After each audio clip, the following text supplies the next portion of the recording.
बिस्मिल्लाहिर्रहमानिर्रहीम। तो आज हम पढ़ेंगे कि trick for non perfect cube root. मेरे पास फर्स्ट ऑफ ऑल आप इसको जो है कि नॉन परफेक्ट किसे कहते हैं। नॉन परफेक्ट का मतलब ये है कि मेरे पास जब किसी नंबर का यानी किसी रूट्स का मैं आंसर निकालना चाहता हूँ ना, तो मेरे पास हमेशा पॉइंट्स में आएगा। इसको हम नॉन परफेक्ट कहते हैं। और परफेक्ट उसको कहते हैं इसका आंसर हमारे पास पॉइंट्स में नहीं आएगा।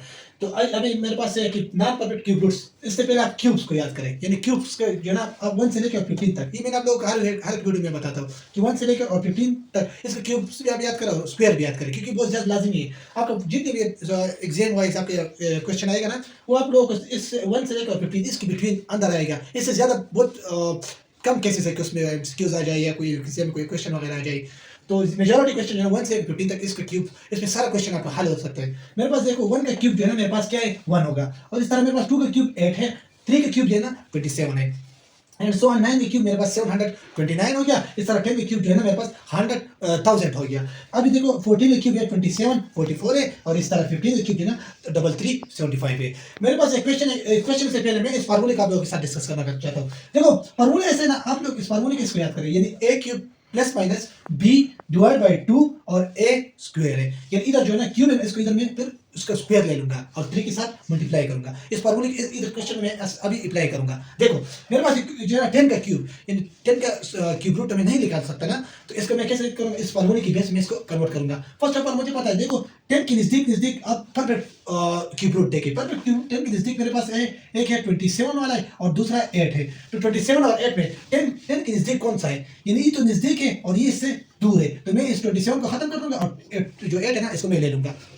अब इस 10 को जो है मैं इस, अभी देखो मेरे पास 10 है ना, इसको मैं इस तरह भी लिख सकता हूँ कि 8 प्लस 2 क्यूब रूट, इसको मैं इस तरह भी लिख सकता हूँ। ये दोनों को मैं आपस में प्लस कर दूँ तो मेरे पास वही 10 आ गया। अभी देखो 8 का जो है ना इसका क्यूब रूट निकाल सकते हैं हम, यानी अगर 2 का मैं क्यूब रूट निकालो, यानी मेरे पास क्या आएगा, यानी 2 का क्यूब मेरे पास 8 आ गया। अगर 8 का क्यूब रूट में निकालो तो मेरे पास 2 आएगा। तो इधर मैं ऐसे काम कर सकता हूँ कि 2 प्लस, क्योंकि इधर प्लस ए प्लस में लगा, फिर बी, ये जो है ना ये 2 है, ये मेरे पास बी की वैल्यू हो गई, और ये जो है ना ये मेरे पास 8 जो है ना ए है। ठीक है, इस इधर तक देखो। अभी बाकी इस फार्मूले में जस्ट पुटिंग करना है। 2 मैंने ए की जगह लिख दिया, ए के ऊपर तो आप लोग कहेंगे क्यूब है, मगर क्यूब इधर के साथ कट हो गया, यानी इस तरह मेरे पास हो गया कि 2 के ऊपर क्यूब मैंने ले लिया। ठीक है, फिर इधर क्या है, ये क्यूब रूट है। क्यूब रूट मेरे पास उसका हम इस तरह लिख सकते हैं, एक दूसरे से कट होगी, क्या रहेगा 2, तो 2 मैंने इधर लिख दिया। ठीक है, अभी देखो इधर मैं ऐसे काम करूंगा कि बी की वैल्यू क्या है, बी की वैल्यू मेरे पास 2 है, तो मैं 2 लगा दूंगा। फिर इधर मैं 3 लगाऊंगा, फिर इसे काम इधर जो आया है ना, जो नंबर इधर आया है इसको मैं इधर लिखूंगा, ये मेरे पास 2 है और 2 के ऊपर स्क्वायर है, तो मैं स्क्वायर लगा दूंगा। अभी देखो 2 में अपनी जगह में लगा दूंगा, प्लस 2 इधर आ गया और इस 2 के स्क्वायर में ले लूंगा और फिर 3 के साथ में मल्टीप्लाई कर दूंगा। 2 का स्क्वायर मेरे पास 4 हो गया और 3 के साथ मल्टीप्लाई में कर दे तो मेरे पास 12 हो गया, तो मैं इधर 12 लगा दूंगा। सही है, अभी जस्ट मैं इन दोनों को डिवाइड कर दूंगा, यानी 12 जो है ना उसको मैं, यानी 2 को 12 के ऊपर में डिवाइड करूंगा। इधर मैं 2 लगा दूंगा, न्यूमरेटर जो है ना हमेशा ये ऊपर वाला जो होता है इसको मैं अंदर लिखूंगा और जो डिनोमिनेटर है इसको मैं बाहर लिखूंगा। सही है, देखो 12 इस पे डिवाइड नहीं हो सकता हूँ, तो मैं ऐसे काम करूंगा, इधर एक पॉइंट्स, यानी ऊपर पॉइंट्स का 0 हमेशा लिखना पड़ेगा और नीचे में एक 0 लगा सकता हूँ। अभी देखो ये 12 और 12 ये हो सकता है, एक दूसरे पे डिवाइड हो सकता है पॉसिबल है। तो 12 वन सा मेरे पास होगा 12 हो गया, और इधर मैं लिखूंगा कि मेरे पास आपस में माइनस हो जाएगा, 8 रह गया। अभी मैं मजीद एक स्टेप और करना चाहता हूँ। इधर मेरे पास फिर एक छोटा है, इधर के साथ मैं 0 लगा सकता हूँ। इधर मैंने 0 लगा दिया। अब इसको 12 की टेबल में 80 तक जाना हम लोगों को पड़ेगा, यानी 12, अगर 12 को मैं 12 5 मेरे पास आएगा 60 होगा। सही है, इस तरह 12 6 72 होगा, तो 12 6 72 हो गया और 12 7 उससे ज्यादा आएगा, 80 से ज्यादा आएगा, तो मुझे चाहिए कि 12 6 72, तो मैं इधर 72 दिखा दूंगा, फिर इसको ऐसे माइनस करूंगी। सही है, 80 से इसको मैं माइनस करूंगा तो मेरे पास फिर 8 आ जाएगा। तो बस इधर तक मेरे पास ये ठीक है। अभी मैं ऐसे काम करूंगा, ये जो मेरे पास इधर क्या है 2 प्लस ये मेरे पास क्या है 0.16 है। जस्ट इन दोनों को मैं प्लस करूंगा। अगर इसको मैं प्लस करूंगा, इसको प्लस करने का तरीका यही है, देखो इधर मैं 2 में लगा दिया, इधर मैं 2 के साथ अगर मैं पॉइंट्स लगा दूं कोई फायदा तो नहीं है, यानी वही 2 आएगा, यानी 2.000 कोई फायदा है नहीं। इधर जो पॉइंट है ना इसको मैं इसकी पॉइंट के नीचे लगा दूंगा, 0 इस साइड पे लगा दूंगा, और जो मेरे पास राइट साइड पे क्या है 1 है और उधर 6 है, तो ई 0 एक्स्ट्रा इसको मैंने खत्म कर दिया। अब इन दोनों को मैं प्लस करूंगा, मेरे पास ये 6 अपनी जगह आ गया, ये मेरे पास 1 हो गया, फिर पॉइंट्स अपनी जगह आ गया और इधर मेरे पास 2 हो गया, यानी मेरे पास मुझे पता चल गया कि 2.16 जो है ना ये मेरे पास 10 का क्यूब रूट है। क्यूब रूट मेरे पास इसका यही आएगा। अभी देखो आप लोग थोड़ा सा खुद सोचे, ठीक है, कि जैसे मैंने 10 लिखा, 8 जो है ना 2 उसका क्यूब रूट 2 आता है। तो हमेशा 8 से ज़्यादा 10 है, तो 10 का जो मैं क्यूब रूट निकालूंगा ना वो 2 से ज़्यादा होगा और 3 से कम होगा। तो 2 से ज़्यादा है और 3 से कम है, यही मेरे पास आ गया। मैं नेक्स्ट क्वेश्चन करता हूँ, आप लोगों को कंफ्यूजन और भी खत्म हो जाएगा। अभी जो है ना दूसरा क्वेश्चन मेरे पास जो है ना 58 है। 58 का क्यूब रूट मैं कैसे निकालूंगा? अभी मैं ऐसे काम करूंगा, इसकी नजदीक मैं 2 परफेक्ट क्यूब रूट्स देखूंगा। देखो अगर मेरे पास 64 यानी 4 का क्यूब रूट में निकाल, यानी 4 का क्यूब मेरे पास 64 आता है, इसी तरह 64 का क्यूब रूट मेरे पास 4 आएगा, सही है। 27 का क्यूब रूट मेरे पास 3 आएगा, तो मेरे पास आ गया कि 3 और 4, ये इसके बीट में बिटवीन इन दोनों के दरमियान में यही आता है, ठीक है। तो मैं इधर लिखूंगा कि मेरे पास एक 4 है और दूसरा 3 है, इसके दरमियान आएगा। अभी मैं ऐसे काम करूंगा, इन दिनों में जो है ना सबसे ज्यादा नजदीक कौन सा वाला है, यानी 64, ये जो 4 के जो है ना 64 आता है, और ये मेरे पास क्या है, ये मेरे पास 27 है। तो देखो 27 और 64 में कौन सा नजदीक है 58 से, तो ये नजदीक है ना, ये तो बहुत दूर है। तो इसको मैं खत्म करूंगा, मेरे पास 64 ले लूंगा। तो मैं इसको इस तरह भी क्वेश्चन को लिख सकता हूँ कि 64 और इसको मैं 64 से मैं माइनस करूंगा, मेरे पास 58 है, तो 58 6 तो मेरे पास क्या आएगा, यही ऊपर वाला आएगा। देखो 64 से अगर मैं 6 को माइनस कर दूं मेरे पास 58 आएगा, सही है। अभी मैं ऐसे काम करूंगा, 64 इसका क्यूब रूट में निकाल सकता हूं, मेरे पास 64 का क्यूब रूट मेरे पास 4 आएगा। तो इधर मैं ऐसे काम करूंगा, 4 लिखूंगा, फिर माइनस में इधर लगा दूंगा, और 6 इसको मैं अब यानी बी, ये मेरे पास जो इधर देखो इस 6 जो है ना ये मेरे पास बी की वैल्यू है, और ये जो 64 है ना ये मेरे पास किसकी वैल्यू है, ए की वैल्यू है, ए की वैल्यू। तो ए के ऊपर क्यूब रूट है, तो क्यूब रूट इसके साथ 64 के ऊपर अगर मैं क्यूब रूट ले लूं तो मेरे पास 4 आएगा, सही है। इधर बी की वैल्यू मैं अपनी जगह लगा दूंगा, फिर इधर मैं ऐसे काम करूंगा 3 को मैं इस अपनी जगह लगा दूंगा, ए की वैल्यू मेरे पास क्या है 4 है, 4 में इधर लगा दिया और 4 के ऊपर स्क्वायर है, तो मैंने 4 के ऊपर स्क्वायर ले लिया। अभी ऐसे काम करेंगे, मैं देखो 4 अपनी जगह और 6 को मैं इधर अपनी जगह लगा दूंगा, और इन आपस में सारों को मैं मल्टीप्लाई कर दूंगा, यानी 6 का स्क्वायर मेरे पास क्या आएगा 16 आएगा, और 16 को अगर मैं 3 के साथ मल्टीप्लाई करूंगा मेरे पास 48 आएगा। तो इधर मेरे पास 48 मैंने लिख लिया, सही है। इन दोनों को मैं अब डिवाइड करूंगा, यानी नोमिनेटर को मैं अंदर लिखूंगा और डिनोमिनेटर को मैं बाहर लिखूंगा। इन दोनों का ये 6 तो इस पे छोटा है, तो मैं ऐसे काम करूंगा, इधर 0 लगाने से पहले ऊपर में पॉइंट्स लगा दूंगा और इधर मैं 0 लगा दूंगा। तो 48 1 सा मेरे पास यही 48 में लगा दूंगा, यानी 2 से ज़्यादा बड़ा हो जाएगा, तो यही 1 ठीक है। तो मैं इधर 1 लगा दिया और इसको आपस में मल्टीप्लाई यानी माइनस कर दूंगा, मेरे पास इधर आ जाएगा कि 12 हो गया। अभी मैं ऐसे काम करूंगा, फिर एक्सट्रीम और मैं करना चाहता हूँ, तो फिर ऐसे काम है, तो इधर मैं एक 0 लगा दूंगा, और 48 को मैं अगर 2 के साथ मल्टीप्लाई कर दूँ तो मेरे पास 40, इसको मैं 2 के साथ मल्टीप्लाई कर दूँ तो मेरे पास आ जाएगा 96 आएगा। 96 मैंने इधर लगा दिया। अभी इसको मैं इससे माइनस करूंगा, ये मेरे पास यानी 1 इधर आ गया, 10 हो गया, 10 से 6 माइनस करें तो मेरे पास 4 हो गया, इधर 1 इधर चला गया, तो 11 से अगर मैं 9 को माइनस कर दूँ मेरे पास 2 आ जाएगा, 24 आ जाएगा। बाकी मैं नहीं करना चाहता, बस यही तक ठीक है। ऊपर मेरे इस मेरा काम है, ठीक है। देखो 4 है, इसको मैं इधर लगा सकता हूँ। देखो 4 को माइनस करेंगे मैं इसके साथ, इसको मैं माइनस करूँगा 1 2। अभी इस माइनस को आप थोड़ा सा सीखे, क्योंकि कैलकुलेटर उधर अलाउड नहीं होता, तो आप लोग इस क्वेश्चन में देखो थोड़ा सा ध्यान दे रहे, बहुत इंपॉर्टेंट स्टेप है इधर। ऐसे काम करेंगे, मैं इस 4 को ऐसे तरह लिख सकता हूँ कि 0 0 यानी 4.00, तो ठीक है वही 4 आ गया। अभी जो पॉइंट्स है इसको मैं अपनी जगह लगा दूंगा, ये जो 1 और 2 है इसको मैं इस राइट साइड पे लगा दूंगा, लेफ्ट साइड पे मेरे पास 0 है, इनको मैं माइनस करूंगा।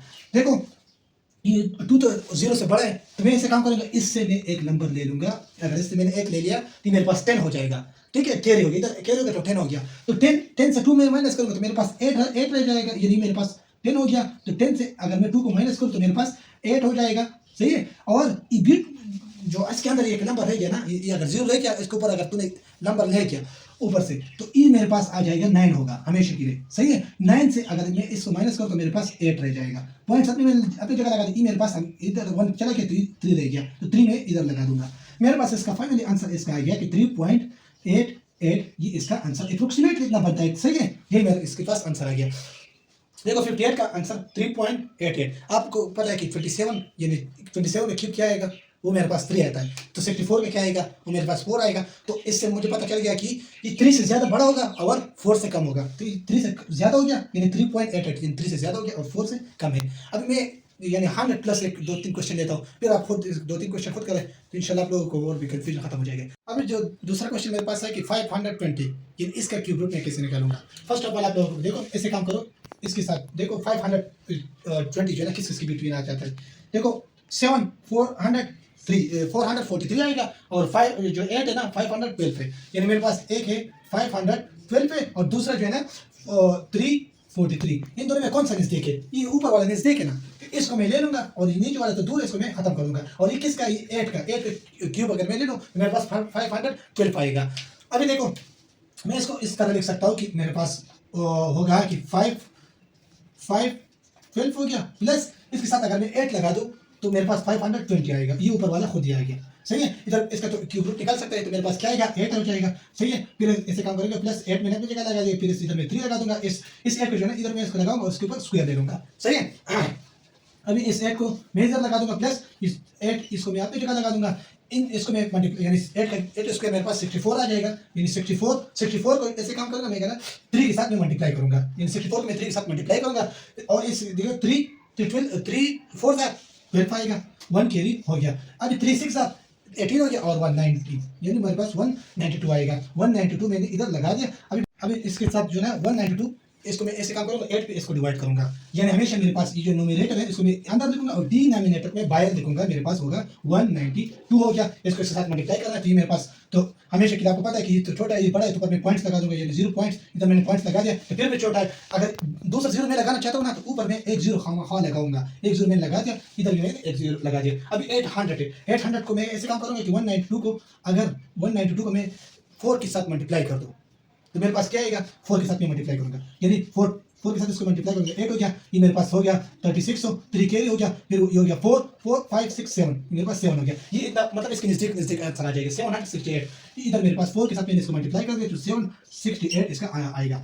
इसको मैं आपस में माइनस कर दूंगा। मेरे पास इधर एक अंक यानी एक नंबर मैंने ले आया, तो मेरे पास 10 से अगर मैं 8 को माइनस करूंगा तो 2 हो जाएगा, सही है। ये 9 से 6 को माइनस करूंगा 3 हो जाएगा और 7 से 0 रह गया, तो 32 मेरे पास इधर आ गया। बाकी मैं नहीं करना चाहता, बस ये इधर तक ठीक है। अभी इधर मेरे पास एक 8 है और फिर मैं प्लस कर दूंगा, मेरे पास क्या है 0.04, यही मेरे पास आया। अभी इसको मैं प्लस करूंगा आपस में, अगर इसको मैं प्लस करूंगा मेरे पास ये जो है इधर इसको मैं इसी तरह लिखूंगा, फिर 0.08, यही मेरे पास इसका आंसर आ गया। अब क्वेश्चन को देखो 520 हमेशा मेरे पास चाहिए कि 8 से ज्यादा होगा और 9 से कम होगा, क्योंकि 8 और 9 जो है ना इसकी बिटवीन होना चाहिए, और 8 से ज्यादा मैंने 8 से ज्यादा आया यानी 8.04 हो गया और 9 से कम है, यही मेरे पास इसका आंसर। अभी मैं 1000 के ऊपर 2-3 क्वेश्चन लेता हूँ, ठीक है, तो फिर आप लोगों की कंफ्यूजन खत्म हो जाएगा। अभी जो मैंने दूसरा क्वेश्चन लिया है कि 1000 के ऊपर मैं कैसे करूंगा इस क्वेश्चन को, सही है। देखो इसको मैं इधर देखेंगे क्यूब में देखूंगा। अगर 1000 है मेरे पास, यानी 1000 की और फिर 13 31 यानी 11 का क्यूब और 10 का क्यूब, इसके दरमियान यही मेरे पास 12 30 है, यानी 1230, ये जो है ना मेरे पास 1000 और 13 और 31 इसके दरमियान में आता है। इसके साथ ऐसे काम है ना, ये मेरे पास हमेशा ये 10 का क्यूब है और ये मेरे पास 11 का क्यूब है। मैं ऐसे काम करूंगा, ये दोनों ये जो नंबर है ना, ये किसके नजदीक बहुत ज्यादा है, करीब किसके करीब है? ये जो 1000 है इससे ज्यादा मुझे दूर लग रहा है, ये जो है ना इसके साथ बहुत ज्यादा करीब है। तो ऐसे काम करूंगा, मैं इसको ले लूंगा, तो ऐसे मैं इसको लिख सकता हूँ ये ऊपर वाले क्वेश्चन को कि 13 31, फिर इसके साथ मैं ऐसे काम करूंगा, माइनस करूंगा इस नंबर से, यानी 31 से मैं इस नंबर को माइनस करूंगा 12, मेरे पास 30, इसको अगर मैं माइनस करूँ मेरे पास क्या आएगा कि 101 यानी 101 आ जाएगा। तो मैं इधर लिखूंगा कि 101, इसको मैंने लगा दिया, सही है। इसके ऊपर मैं ऐसे क्यूब ले लूंगा, इस दोनों का अगर मैं इसके साथ माइनस करूँ तो फिर ऊपर वाला आ जाएगा, वही क्वेश्चन है, सही है, सेम टू सेम। अब ऐसे काम करते हैं ना, इसका जो है ना क्यूब मैं निकाल सकता हूँ, क्यूब रूट्स में निकाल सकता हूँ। इसके क्यूब रूट्स मेरे पास क्या है 11 हो जाएगा, मैं 11 लिखूंगा, फिर मैंने माइनस लगा दिया, माइनस अपनी जगह ये जो है ना बी की वैल्यू में इधर अपनी जगह लगा दूंगा, फिर मैं ऐसे काम करूंगा, ये जो 3 है ना इसको मैं अपनी जगह लगा दूंगा, इस 11 को मैं इधर लगाऊंगा, मगर 11 के ऊपर मेरे पास स्क्वायर है, मैंने स्क्वायर ले लिया। अब ऐसे काम करते हैं ना, 11 को मैं अपनी जगह लगा दूंगा, सही है, माइनस 101 अपनी जगह मैंने लगा दिया। इसका अगर इसको मल्टीप्लाई मैं करूँ तो इसके मेरे पास आ जाएगा 11 का स्क्वायर आएगा कि 1 to 1, यही मेरे पास 11 का स्क्वायर आएगा, सही है। फिर इसके 3 के साथ मल्टीप्लाई करें, 3 के साथ इसी तरह 3 1 3 हो गए, 3 2 6 हो गए, 3 1 3 हो गए, यानी 363 आएगा। तो इधर मैंने खोला 363, इसको अगर आपस में मल्टीप्लिकेशन कर दो तो यही मेरे पास आएगा। अब जस्ट मैं इन दोनों को डिवाइड करूंगा, मेरे पास क्या है कि 1 और डिनोमिनेटर में जो मेरे पास है कि यानी 363, यही है। तो ऐसे काम है, तो मेरे पास देखो इसको ये जो नंबर है ना इससे ज्यादा है, तो इसके ऊपर मैं ऐसे काम करूंगा, पॉइंट्स में लगा दूंगा और इसके साथ में 0 लगाऊंगा। अभी जो है ना इस नंबर इसको मैं किस नंबर के साथ मल्टीप्लाई करूँ तो यही आ जाए या इससे कम आ जाए। तो इसको अगर मैं 3 के साथ मल्टीप्लाई करूँ तो मेरे पास क्या आएगा, 3 के साथ इसको मैं इधर मल्टीप्लिकेशन करूँ, जस्ट इधर मल्टीप्लिकेशन है, 3 9 हो गया और 3 6 18 है, सही है, 1 कैरी हो गया, 3 1 3 3 9 और 1, ये मेरे पास हो गया 10। अभी मैं इधर देखो, ये इससे ज़्यादा बड़ा हो गया, मैं इसको नहीं ले सकता। तो इसको मैं ऐसे काम करूँगा, मैं अभी इस नंबर को जो है 2 के साथ मल्टीप्लाई करूँगा। ये 2 के साथ मैं कैसे मल्टीप्लाई करूँगा, मेरे पास आएगा 2 3 जा 6 हो गया, मैं 6 लगा दूँगा। फिर 2 ये 12 हो गया, 1 कैरी हो गया। फिर 2 2 3 जा 2 3 जा 6 और ऊपर वाला 1 7 हो गया। यानी इधर 2 के साथ हो सकता है। अगर इसको मैं 2 के साथ मल्टीप्लाई करूँ, मेरे पास 7 1 2 6 ये आएगा। अभी मैं ऐसे काम करूँ, इसको इससे माइनस करूँगा, यानी 726 इस ऊपर वाले किससे माइनस करूँगा, तो मेरे पास आंसर आएगा कि 284, यही मेरे पास इसका आंसर आएगा। अभी बाकी मैं इससे ज़्यादा नहीं कर सकता, बस छोड़ो इधर तक, ठीक है। अभी मैं ऐसे काम करना पड़ेगा मुझे, ये इधर 11 आया ना, 11 को मैं माइनस करूँगा, 11 से मैं इस 0.2 इसको मैं माइनस करूँगा। ये आंसर हमेशा मेरे पास जो ना 10 से ज़्यादा आना चाहिए और 11 से कम आना चाहिए। तो मैं इसको इधर लगा दूंगा कि 11.0 और 2 इधर भी 0 इधर भी 0, इस 1 इधर आ गया, मेरे पास हो गया 10 से मैं अगर 2 को माइनस करूँ तो मेरे पास क्या आएगा, मेरे पास 10 से 8 हो गया, पॉइंट अपनी जगह आ गया, ये 0 है कि 0 से 0 माइनस करूँगा तो 0 हो गया और 1 मैंने अपनी जगह लगा दिया। सही है, ये मेरे पास आंसर, इसका फाइनल आंसर आ गया कि 10.8, ये इसका आंसर हो गया। अभी जो है ना, यानी 11 से क्या हो गया, देखो ये 11 से हमेशा कम आएगा और 10 से ज़्यादा आएगा, यानी 10 से ज़्यादा है ना और 11 से कम है। देखो ये मैंने ले लिया आप लोगों के साथ परफेक्ट क्यूब रूट्स हैं, यानी 0 से लेके और 1000 10,000 आप जिस नंबर को आप लेंगे नॉन परफेक्ट क्यूब रूट, इस फार्मूले के बेस सब कुछ सॉल्व हो जाएगा। सही है, तो आप लोगों के लिए सबसे पहले इसको याद करना पड़ेगा, फिर इस फार्मूले को थोड़ा बहुत याद करें और इस यही मेथड है। सही है, थोड़ा सा क्वेश्चन और ये वीडियोस लंबा भी है, क्वेश्चन भी थोड़ा सा कंफ्यूजन लग रहा है, तो आप लोग 2-3 क्वेश्चन खुद कर लें तो आप लोगों की कंफ्यूजन खत्म हो जाएगी। ये हमारे पास लास्ट टॉपिक था नॉन परफेक्ट क्यूब रूट्स का। सही है, यानी क्यूब्स रिलेटेड मैंने आप लोगों को स्क्वायर रिलेटेड सब कुछ कर दिया, स्क्वायर कैसे किस नंबर के लेना पड़ेगा, फिर उसके स्क्वायर रूट कैसे लेना पड़ेगा, फिर मैंने क्यूब किया था, क्यूब्स कैसे करना पड़ेगा, फिर इसके बाद मैंने क्यूब रूट्स किया है। तो आप लोगों के साथ मैंने सारे यानी स्क्वायर और cube roots, square root, cube, सारे मैंने आप लोगों के साथ डिस्कस कर दिए। तो आप लोग इसके डिफरेंट प्लेलिस्ट मैंने बनाए, 2-3 वीडियोस, हर एक प्लेलिस्ट में 2-3 वीडियोस होगी, क्योंकि मैंने बहुत वीडियोस थोड़ा सा लंबा मैंने बनाए मगर अच्छा और बेस्ट तरीके से मैंने बताया। और सारे ट्रिक्स अगर मेरे पास और नेक्स्ट अगर ऐसे कुछ ट्रिक्स वगैरह आते रहेगा तो मैं आप लोगों के साथ शेयर करूँगा। तो हम इंशाल्लाह नेक्स्ट वीडियो में नेक्स्ट टॉपिक स्टडी करेंगे और उसके साथ मिलेंगे। अभी तक कितना ही काफ़ी है। Thank you.